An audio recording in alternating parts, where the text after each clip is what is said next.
Well, alrighty then. Hey. What's happening out there? Thanks for tuning in for another episode of On the Cutting Room Floor. I'm the host, Tony Ray Harvey. Once again, we are podcasting from the southwest part of Sacramento and the Greenhaven pocket area. So let's get down into it. Sacramento Kings. They beat the Dallas Mavericks tonight, 122-98 on the road. That'll be their fourth consecutive victory, their third straight on the road on a current 4-game excursion. And yeah, they did it. they did it. And I expect them to do it too, because the Dallas Mavericks, they've been shattered with a wide range of injuries. So there shouldn't have been no problems or issues beating that team. It started off pretty rough. Okay, the Mavericks, they lost Kyrie Irving there for a minute, for the rest of the game to be exact. And they lost, the Kings lost Malik Monk briefly. They both went down in the first quarter, but Monk was able to come back.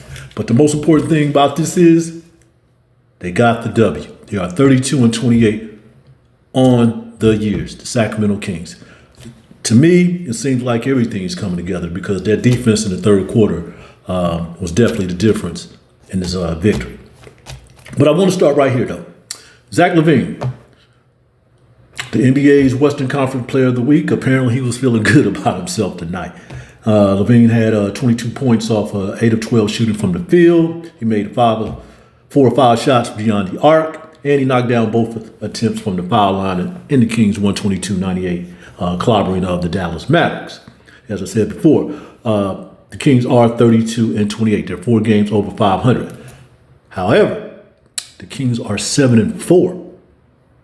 7-4 since LaVine was traded to Sacramento from the Chicago Bulls before the deadline last month. 4 straight game. They got one more, and they will be in Denver to play the Denver Nuggets on Wednesday, March 5th, and then they will return home to play the San Antonio Spurs, which hopefully De'Aaron Fox will be playing in that game. De'Aaron Fox, the player who spent 7.5 seasons here before he was traded to San Antonio Spurs, which resulted in Zach LaVine ended up here in the City of Trees. In the Trees of Sea. This is what Zach LaVine said after the game during the players availability after the game. It's always good to be recognized. I have to give a lot of credit to the team and the coaches for getting me acclimated in the right system. I'm grateful. So that was basically his response to winning the game tonight and the NBA honor that he received, that we found out about earlier this afternoon, or earlier this morning. That is the first time that he's been named Player of the Week. That is the first time that Zach LaVine has been named Player of the Week, when he was doing all that damage out there in the Eastern Conference. And he's been a 2-time All-Star, I believe. Hey, to come out here in the West Coast, and play in your first 11 games, to receive that honor, and especially when somebody dropped 56 points by the name of Stephen Curry, the other night. Impressive. I'm pretty proud of the young man, and I'm pretty happy that he's really he's molded into his own since he's been here, because he hit 4 or 5 shots from 3-point territory, and I know there was that big thing in the locker room a few games ago with Malik Monk for one of his responses about his Zach LaVine shot broke. Well, it looked like it's sealed up and it's clicking on all cylinders. He's really feeling comfortable out there shooting them threes right now. He's getting whatever he wants. He can get the dunks. He can get mid-range shots, what he was doing last night, getting the layups. He was just really into a flow tonight, as was DeMar DeRozan. Because DeMar DeRozan, he finished he had 20 points, and Keegan Murray added 18 points for the Kings. Now, the Kings, they made 47 of 90 shots from the field at 52.2%. precisely 52.2% from the floor. They also made 16 of 34 shots at 47.1% in three-point territory. So they were basically 11 shots off their mark, at least Doug Christie mark, the interim coach, Doug Christie. He liked to get them up 45 to 50. Well, Woody explained to Cal Draper and Kevin Gleason on their radio show,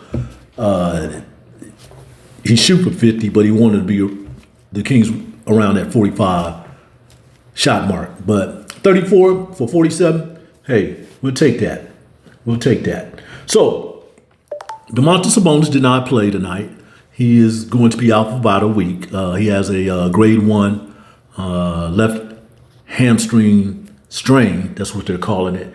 But we still have, but the Kings still have Jonas Valančiūnas, who controlled the paint tonight. He had 14 points, 9 rebounds, 2 block shots. And Malik Monk, he followed it up with 13 points and 8 assists for the Kings. One thing significant that stood out on the stat sheet: zero turnover. Zero turnovers. Malik Monk. He only played 23 minutes.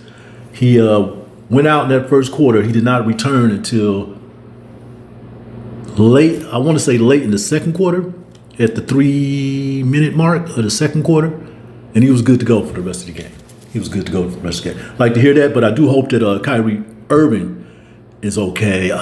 He hyperextended his knee, I would say about 31 seconds before, no, I'm sorry, at least 2 minutes before the first quarter was over, and it did not look good. I hope he's okay. I hope there's no ligaments or anything like that damage that he has to deal with it. So, but one of the interesting things about Kyrie Irving, he's a soldier. He was fouled on that play. He stayed there while he was hurt and shot 2 free throws. He made both his free throws before he was carried off the floor to the locker room. So I'm hoping he's okay. We'll find out about that sometimes later. But this is the Sacramento Kings win here tonight, folks. So, and I think it was as Jonas Valančiūnas had mentioned after the game. I think he was speaking to Cal Draper and Mike Bibby. Yes, he was after the game, and he said, the most important thing was to get the W. That's why they play. It was a collective effort. In so many words, they said that. So, hey, now. Oh, yeah, he had 2 block shots, if I didn't mention that, too. Kai Jones, he had 21 points and 9 rebounds, while Naji Marshall added 18 points and 6 rebounds for the Mavericks. They fall to 32 and 30 on the season. They're 19 and 13 at American Airlines. And if I'm not mistaken, if I can do my due diligence of pulling up this NBA Western Conference standing, and just bear with me for a second. I should have had this already up on the screen, but at least we are there. The Kings, they moved to the 8th spot. This morning they started off in the 9th spot, I believe. So they move ahead of the Timberwolves, who are 33 and 29 in the 9th spot. The Mavericks fall all the way down to number 10 at 32 and 30, and the Suns are 2 games behind them. And the Suns have been having their issues as well. But the Trailblazers have 28 and 34, so those 3 right there seem like they're going to be fighting for one of those play-in spots too. The interesting thing about the play-in, though, you don't want to be in that 9 or 10 spot, because if you are, when the play-in start, that means you have to win 2 games to get to the playoffs. That's why I want the Kings, to get up there as much as possible. They're in the 8th spot, so if they get up in that 7 or 6 range, they're good. Right now, the Clippers are in the 7th position. The Warriors are ranked 6th, and the Rockets in the 5th slot. The Grizzlies 4th, Nuggets 3, the Lakers done climbed up to number 2, folks, with Luka Doncic. They done climbed up to number 2. But they're still 12 games behind the Oklahoma City Thunder, who has a record of 50 and 11. Oh, this is going to be pretty interesting. He's like, King got 22 more games left? This is going to be extremely fun to watch down this last stretch for the season over. But the good part about it, though, Doug Christie, he improves to 19-10. 19-10 on the season. 19-10 since he took over December 27th after the firing of Mike Brown. 19-10. 19-10. And as I said before, since this trade, Zach LaVine, 7-4. 7-4. 7-4. Now I believe, which bodes pretty well now because Valančiūnas and Jake LaRavia, they came into, I think they only experienced 3 losses since they've been in a Kings uniform, but it's all coming together, folks. And I think the Sacramento Kings and spectators should be extremely satisfied. Not all the way satisfied, okay? The season is not over. Still can climb up the charts here. They still can climb up the charts, but it's looking rather well. They can do a lot more damage. I know one thing, it's going to be pretty interesting when they play in the Mile High City on Wednesday, March 5th. As we know, Nikola Jokic will be playing in that game, and he will be facing Jonas Valančiūnas. So I'm looking forward to that. I'm looking forward to that as well. As I mentioned, Kyrie hyperextended his knee. Monk, he went down hard on the floor in that first quarter, taken to the locker room, and he returned to the court with 3 minutes and 1 second left in the first half. So, but it appears that he's okay. At least I hope he is. Okay, Murray's three-pointer with 31 seconds before halftime. Keegan Murray, gave the Kings a 60-48 advantage. They led 60-50 at the half after Marshall made a basket after Keegan made that three-pointer. Murray and DeMar DeRozan had 15 points apiece in that first half, and LaVine had 14 in that first half. Yeah. So Trey Lyles' bucket at the 3:31 mark of the third interval lengthened the Kings' lead 87-57. The Kings outscored the Mavericks 34-16 in the third frame. Their biggest lead in the game was 32 points. So that is something to be encouraged about. It really is. And get back to LaVine, who was named Western Conference Player of the Week between February 24th and March 2nd. LaVine averaged 28 points, 5.7 rebounds, and 3 assists per game during that 3-game span. All those games, the Kings won all of those contests. And it's the first time in his career that he had been awarded Player of the Week honors. Getting back to the Dallas Mavericks. Klay Thompson, oh boy, man. I know no one, really knew this was going to happen to the team. Luka got traded, and of course, they got Anthony Davis. He's out, and he probably won't be back until late March or mid-March, late March, or something like that. He took 4 shots and he made 1 basket, and it was a 3-pointer, and that was in the first half. Klay Thompson. My greatness has fallen. And there you have it. The Kings led wire to wire. They never trailed in this game at all. So, okay. So the Kings will complete their 4-game road trip against the Denver Nuggets on March 5th, as I keep repeating. And the Mavericks, they will play the Milwaukee Bucks on the same day. It's Western Conference, folks. And it's heating up. It's heating up. A loss will set you back. It is great that the Kings has this 4-game winning streak. Okay, this is the second or third streak of its kind under Doug Christie. So that's another good sign that this team is progressing well under his direction. So a lot of credit to Doug Christie and the coaching staff as well. Because the reason I say Doug and the coaching staff, because they were the one who had to make sure these guys get acclimated. As LaVine has said it, these are new players, added to the roster, make sure that they get acclimated and understand the system that they're playing in right now. And I think all 3-4 of them, including Markelle Fultz, are getting used to, what's happening here. So, hey, a win is a win.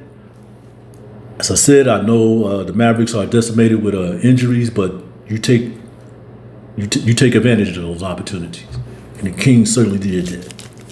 They bust that third quarter open, and that's when they really got it. I don't know what was said in the second quarter. During halftime, but obviously it worked. It worked. So I'm not going to, keep it here too long.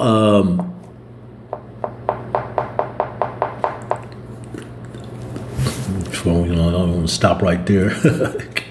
Yes, make sure we got this all right. Okay, yeah, I forgot to mention one other key item.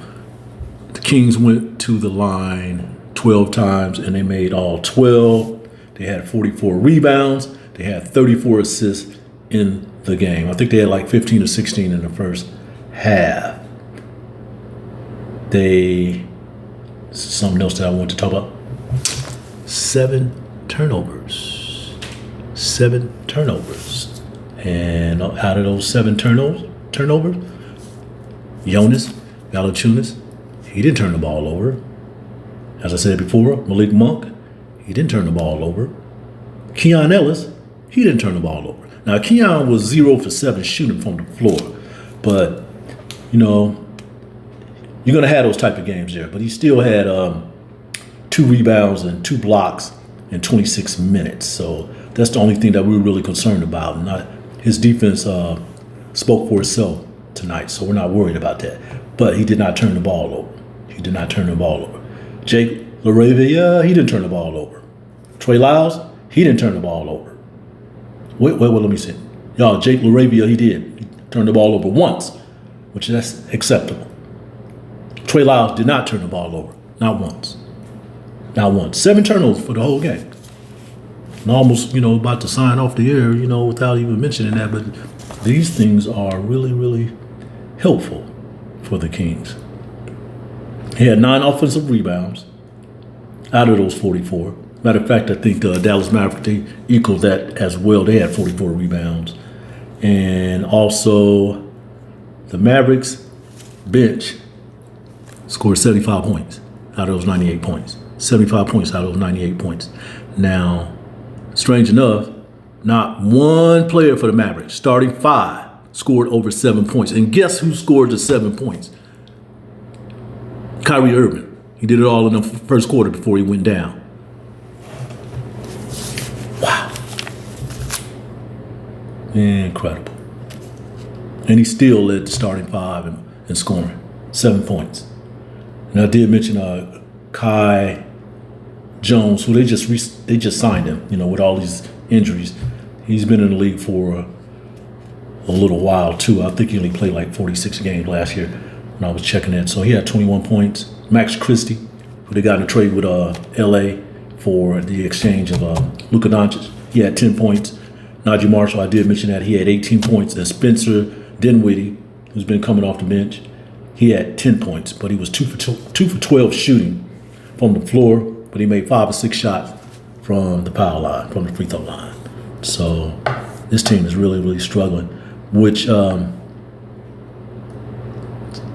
not going to say is sad, at least not at the expense of the Sacramento Kings at all, because this team, as we know, went all the way to the finals and lost to the Boston Celtics in the NBA Finals. And wow, like I said, the mighty has fallen. But they are 32-30. I don't know if it's going to get better than this. Now they have to deal, with Kyrie's Irving injury, because that didn't look good at all. I'll say this: he won't play the next game. He won't play Wednesday. That was really. Now, Domantas Sabonis, we'll see in about a week, what happened there. As we know, he went down within a minute of that game in Houston, and the Kings were able to still eke out that victory. But a grade 1, I don't know what that means. I have said, in the last podcast that I aired, that I had, a hamstring pull, course, it was back in high school. I know, medical technology has changed a lot since then, but I was getting treatment for it then. Okay, in 2 weeks, I was back out there long jumping and triple jumping and hurdling. And that takes, exert a lot of energy and power, to do those type of things, especially that triple jump, because what you're doing there, we call it pounding, boom, boom, pop, boom, boom, pop. It's not a good feeling to have a pulled hamstring. So hopefully it's not as serious as as we indicated earlier, but he was on the bench. He was there smiling and, checking out his countryman, Jonas, do his work. So let's see what happens. He's not going to play against the Denver Nuggets. He's not going to play against San Antonio. So that much we know, but we do hope, wish him a full recovery and get back on the court real soon. And I want to thank you, my friends, family, for tuning in for another episode of On the Cutting Room Floor.